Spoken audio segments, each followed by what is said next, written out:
Hey friends, if you wish to turn on file and printer sharing in Microsoft Windows 11 laptop, then please watch this video. I will guide you through the process.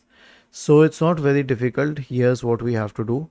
Right click on the start button and select settings from the menu. Go to the network and internet tab on the list on the left hand side.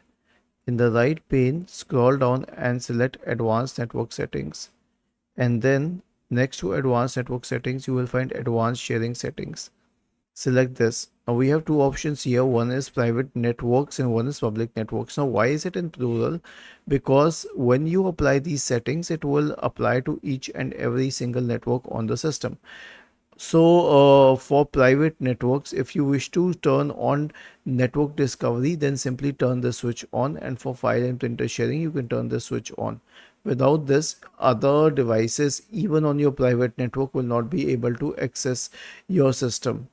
And the same goes for public networks. It is usually the network discovery is usually on for public networks because it is safer. And for file and printer sharing, you can select the second option here. Was this helpful? If yes, then please subscribe to the channel. If not, then let us know in the comment section of the video on how we could help you further. Thank you for watching this video and have a nice day.